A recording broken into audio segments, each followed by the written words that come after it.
So happy to be with you all this morning, and just good to see you, Maureen. I just want to say good morning to you, and I just want to acknowledge the elder and those that lifted prayer for us today, and thank you so much. I want to just say that I appreciate the prayers because it's what keeps us together. It's what holds us together, and it's what keeps us moving forward in the work that we do. And with everything that we've kind of gone through the last couple of years, I know many of us have depended on prayer because it's not just COVID that we went through, but it was a lot of different things happening in our lives, personal lives, work lives, and sometimes I know that even with our staff at FSIN, I have to commend them many times because of the work that we just continue to do. I commend our elders for pushing through this as well, as they've also had to learn Zoom meetings and all that came with it. And for those of us that didn't know how, we were forced to do it. And so, but in the end, we've learned a lot in so many levels of what we've gone through COVID. And I know that I'm excited because we slowly opening that door for us to be able to go in and be with our people once again. So, but with that, I wanted to say thank you to Simon. Thank you, Maureen and the team for just inviting me to be on this town hall with you all and to be part of the work that you're doing here at the national level with educators. First, I just wanted to say, Nista Nanasko Monanos Nista Deloris Netmaker and Siga Sony Namiwitin ka Tongo Yano Tenista ka Upsis Kubik Squian. And I just want to say I'm Deloris Netmaker from Big River First Nation. Very happy to be asked to come and speak a little bit on the work that we're doing here at FSIN. We were just kind of throwing around the topics of what I would talk about. And we do have, we call him Dale at FSIN, Dale Worm. He's our science guy here at FSIN. So we call him Dale Worm, the science guy. And but it's not just science, but he does deal with our math program as well. And if anything, I would rather him come and talk about the work that he's doing. And but I do wanted to say thank you, Simon, for including our website as far as FSIN Training and Education Secretariat. And I want to read just the mission and our vision, just to kind of let you know where we're coming from in regards to the training, Education and Training Secretariat. Our mission is that the Education and Training Secretariat is committed to strengthening the First Nation communities by supporting education through treaty-based community developed and driven strategies to provide engaging, successful, lifelong learning opportunities to our people.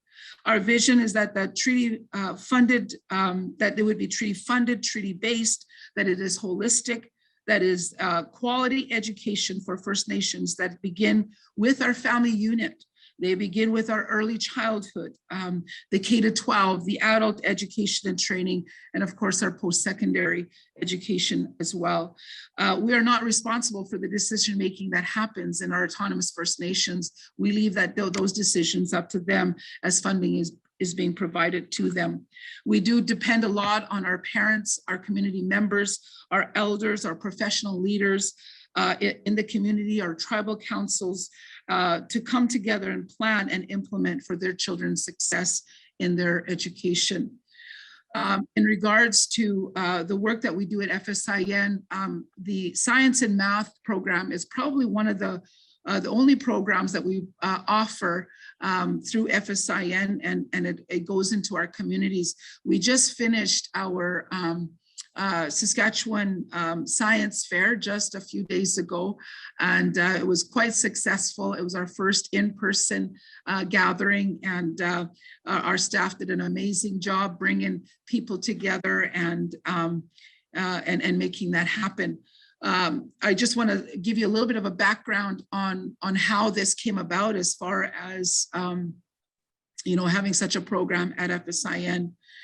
This is a program that we do, and it was we are only the advocates to protect the implementation of our inherent and treaty rights.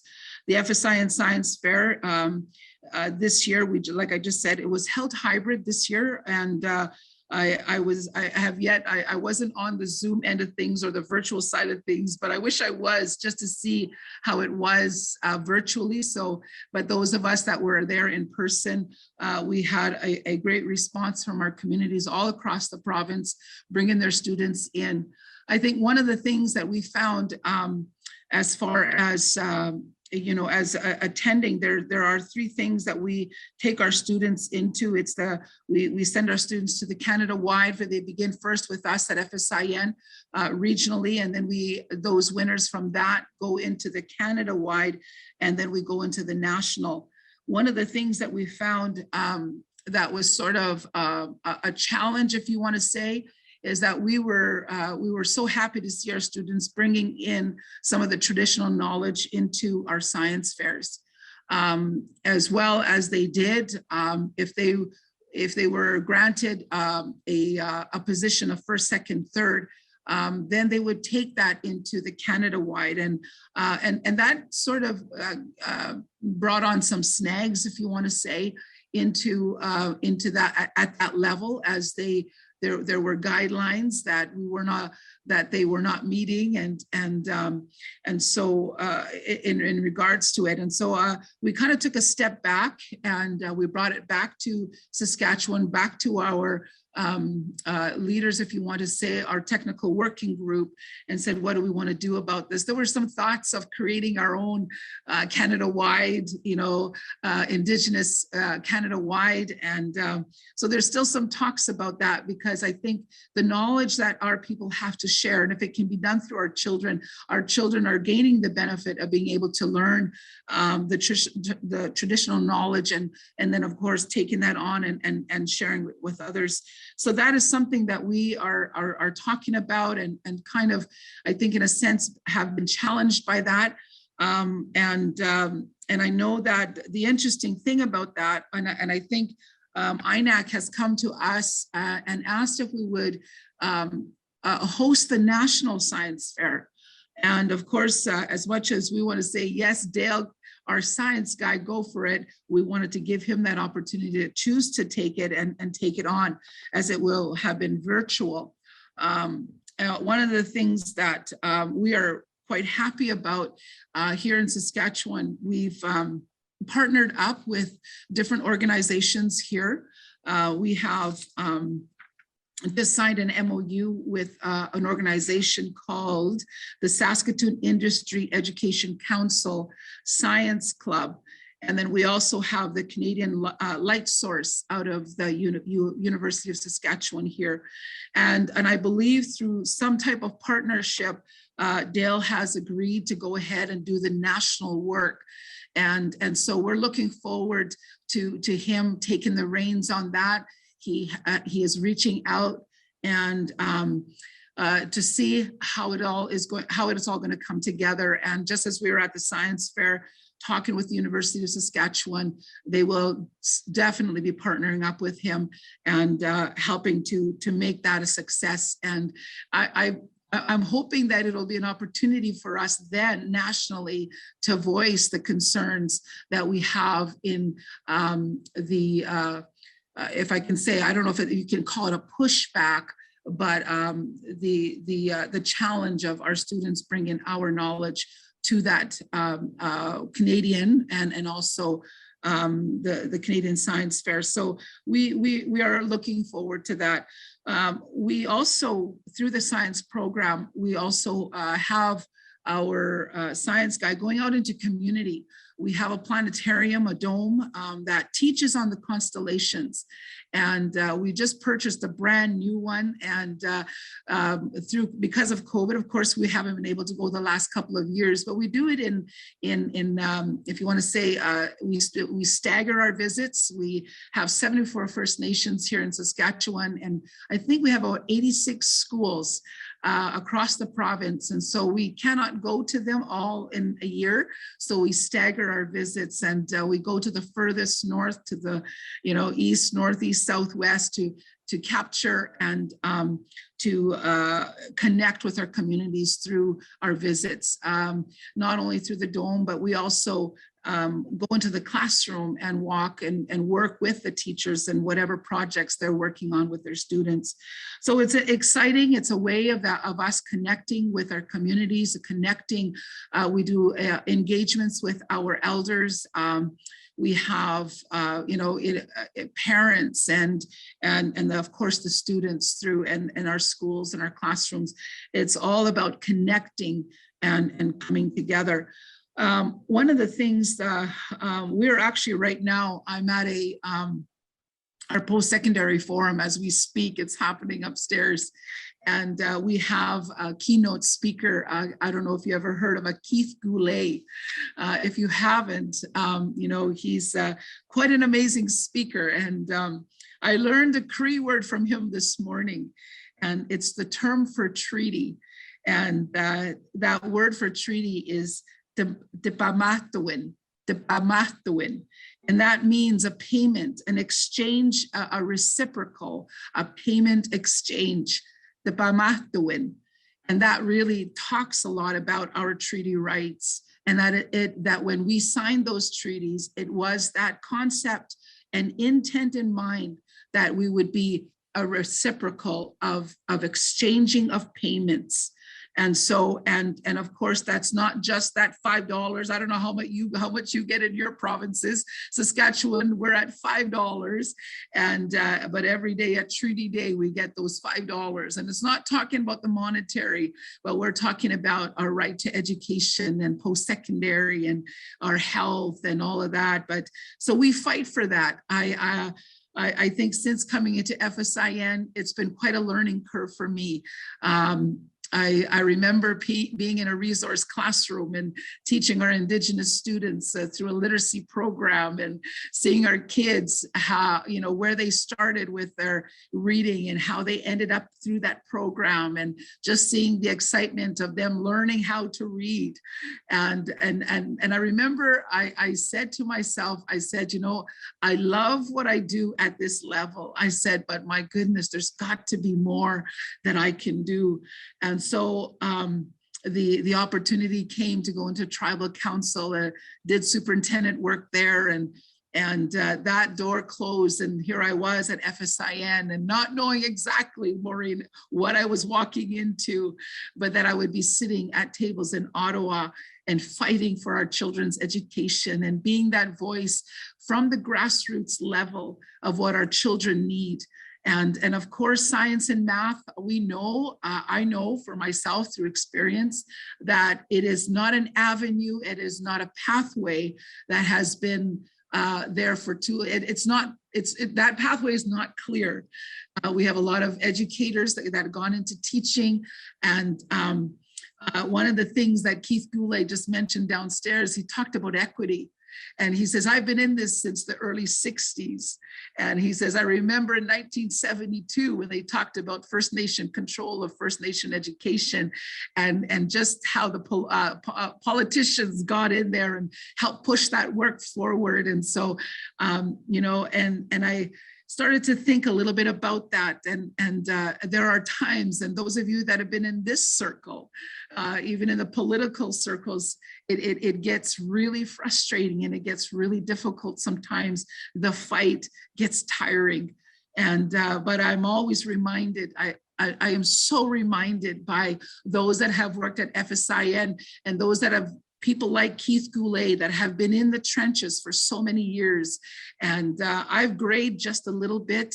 Maureen, if you notice, I kind of colored it up a little there, but normally I'm fully gray, but I've grayed a little bit. And over the time, just gained a bit of knowledge this last few years being at FSIN, and really the toll that it has taken on our people to keep pushing forward for our students.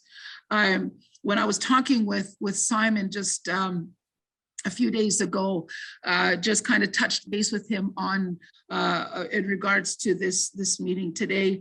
I was telling him about a time I sat at another national table, and it was a group of Indigenous people from across Canada. And this man shared a story with us. He was a grown man at that time, and he shared a story about when he was, I don't know how old he was, but he was planning on getting married. And as a young man getting married, and he shared that him and his dad had not had a relationship, meaning his dad was absent over the years of growing up and didn't have that relationship with his father. And he knew that as he was walking into a marriage, that it was an area in his life that he wanted to go back and reconcile. He didn't want to carry that baggage of not having that as a relationship with his father. So he called up his dad and he says, you know, Dad, he says, I'm going to be getting married. He said, I would really like us to, work on things. And from there, he went on a week-long camping trip with his dad. And it was a week of spending time with one another. It was a week of, sitting over the campfire, camping out. And at some point in their visit, he started to talk to his dad about how it felt not having him around, and so exchange of hearts in that aspect. And as he was sharing that story, I remember the very end of his story. He said his dad told him, and he said, son, he says, I haven't been there for you all your life. And here you are, a grown man, and here I am, elderly. And he said, but son, he said, from this day forward, he said, I want my shoulders to be your floor.